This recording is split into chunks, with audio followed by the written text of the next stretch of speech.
The Enchanter by R. With help from Morning Glory. Chapter 2. Arrival. After their conversation with Auntie Quorum, Starswirl dropped the sound barrier and teleported himself and Somnambula back to the ledge where Stoneseeker was waiting for them. "I am glad to see that you have returned safely. Have you found anything useful?" asked Stone. "Yes," said Starswirl. "We found the secret of how Sombra controls the dragon. He has a magic scepter which has the ability to command dragons. If we can take it, the dragon will no longer serve him. With the dragon out of the way, I think Somnambula and I can take Sombra. Do you believe that the villagers can subdue the Taken?"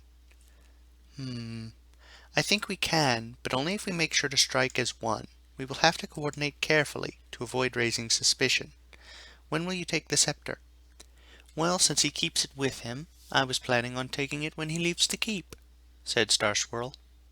"When will that be?"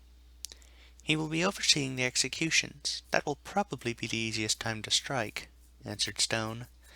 "But to save the prisoners, we will have to get the timing right. It will be close, but I think we can pull it off." "Yes," said Starswirl.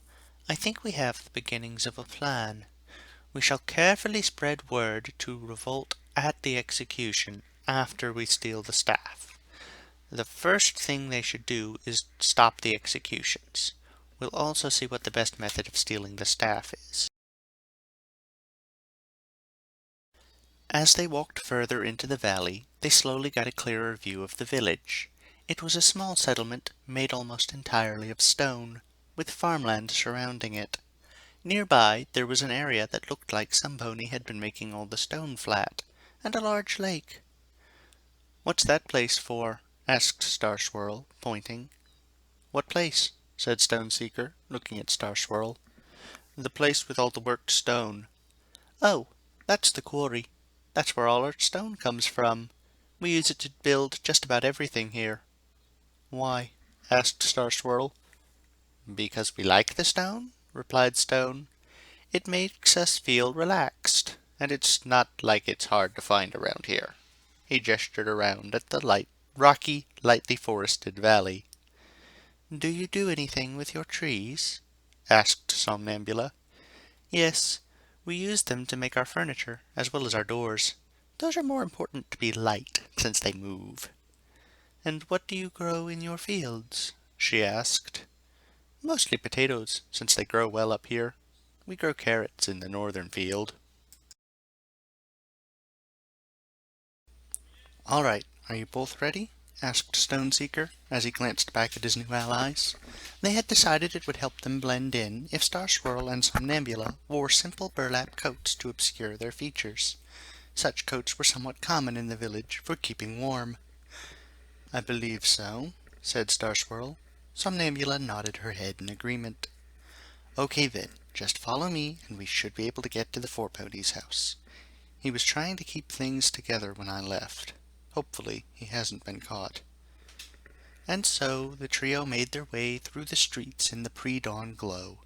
They didn't meet any pony before they arrived at a house that had 2 stories, making it the tallest building they had seen today. Stone opened the door and led them inside without so much as a knock.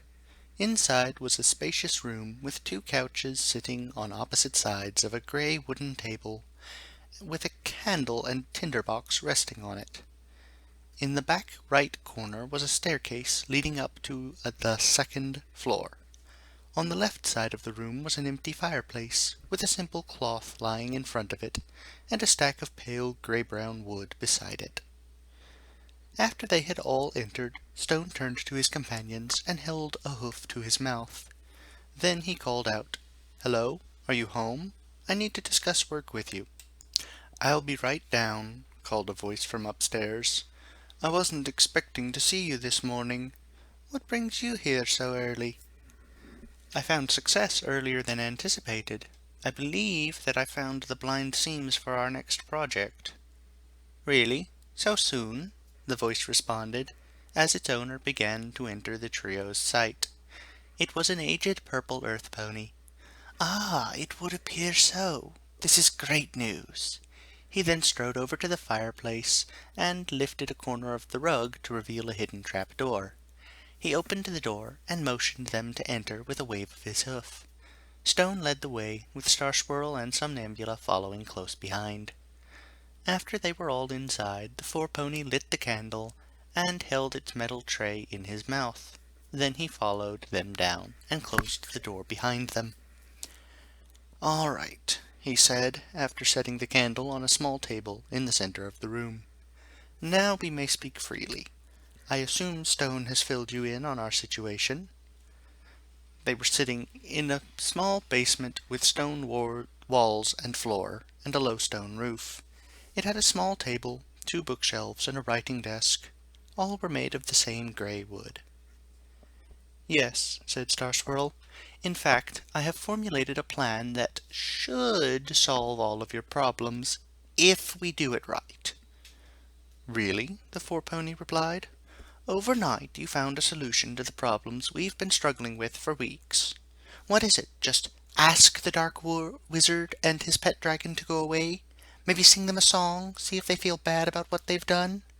Or did you bring an army of friends that are going to help?"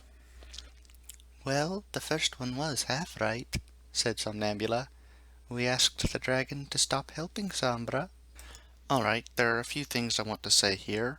First of all, if I were doing this now, this is not where the chapter break would have been. I made a bit of an error here, but what's done is done. Next chapter should come out shortly, or if you want to go ahead and read it, it's in the link below.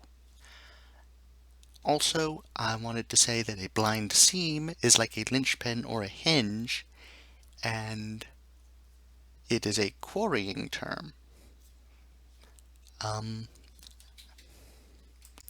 I hope you enjoyed listening, and I'll see you again in a week or so.